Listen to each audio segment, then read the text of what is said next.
Astăzi, la recomandarea săptămânii, o să vorbim despre beneficiile surprinzătoare ale ingredientelor naturale și ale uleiurilor presate la rece. Cum ne pot ajuta ele în imunitatea noastră și în activitatea de zi cu zi, ne va spune invitata mea de astăzi, nutriționistul Oana Valah. Bună, Oana! Bună și mulțumesc pentru invitație!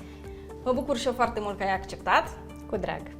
Înainte să ne apucăm să facem câteva șaturi de imunitate, cu aceste ingrediente naturale de pe masă, vreau să ne spui care este diferența între uleiurile presate la rece și uleiurile rafinate. Diferența este una uriașă, aș putea spune, pentru că uleiurile presate la rece sunt obținute printr-un proces mecanic la temperatură joasă, astfel încât ele își păstrează valoarea nutritivă, nutrienții, antioxidanții, acizii grași esențiali.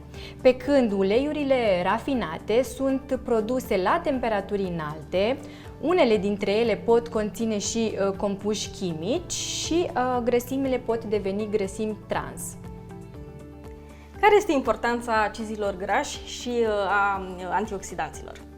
Sunt foarte importanți, în primul rând, pentru că previn îmbătrânirea prematură. Antioxidanții ne protejează de radicalii liberi, de stresul oxidativ și atunci o să avem o piele mai frumoasă în cazul în care îi consumăm, riduri mai puține, ajută sinteza de colagen. Acizii grași esențiali au rol în susținerea imunității, în scăderea inflamației și în echilibru hormonal și, bineînțeles, în echilibru întregului organism.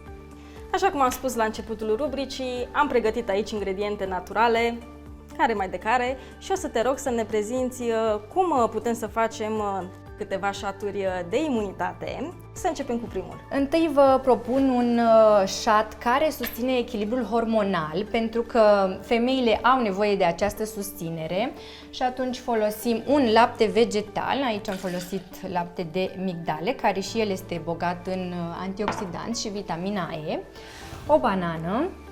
Aceste șaturi se pot consuma de către toată lumea sau doar pentru un anumit tip de oameni? Se poate folosi de către oricine, bineînțeles la vârsta adultă. Pentru că vom folosi aici și o pudră de maca specială pentru echilibru hormonal, menține hormonii în echilibru. Cel mai important este să ne folosim de puterea naturii și de puterea acestor ingrediente, pentru că eu sunt sigură că ele ne ajută pe termen lung la naturalețe, la frumusețe și la sănătate, nu? Exact, și previne situațiile neplăcute care pot să apară.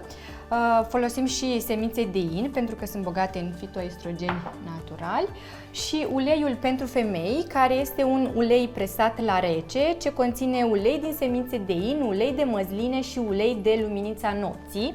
Folosim și o linguriță din acest ulei presat la rece.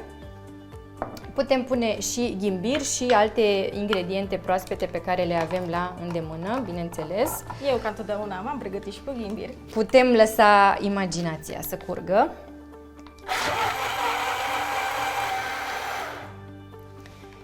Ce culoare frumoasă are! A tinereții. A tinereții.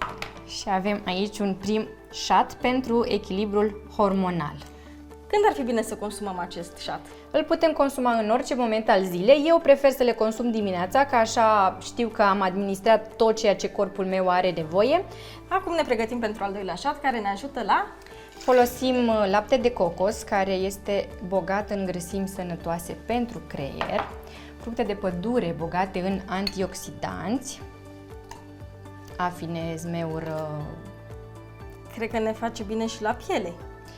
Bineînțeles, spui. Protejează de radicalii liberi.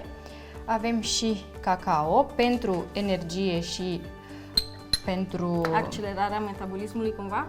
Avem scorțișoara pentru accelerarea metabolismului. Avem și miere crudă, care este un produs antimicrobian, special pentru sănătatea intestinală. Sună foarte bine aceste combinații și de-abia aștept să le gust, pentru că par foarte delicioase și mai ales că știi că atâtea proprietăți pe care ele le au, care te ajută în frumusețe și sănătate, este un adaos suplimentar. Și uleiul din ficat de cod, care protejează inima, vasele de sânge, este bogat în EPA și DHA, acizi grași esențiali, dar și în vitamina D și în vitamina A. Vom pune o linguriță și amestecăm. La fel, suntem întotdeauna liberi să fim creativi și să adăugăm cât mai multe ingrediente sănătoase.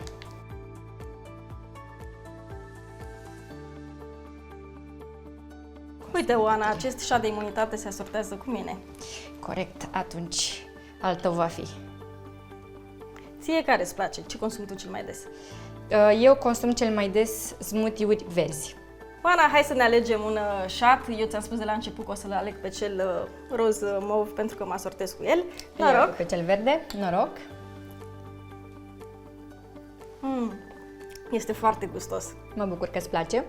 Chiar recomand celor de acasă să facă cât de des pot ei aceste șaturi și îți mulțumesc foarte mult pentru că ne-ai prezentat atât de multe beneficii pe care ingredientele active ni le oferă.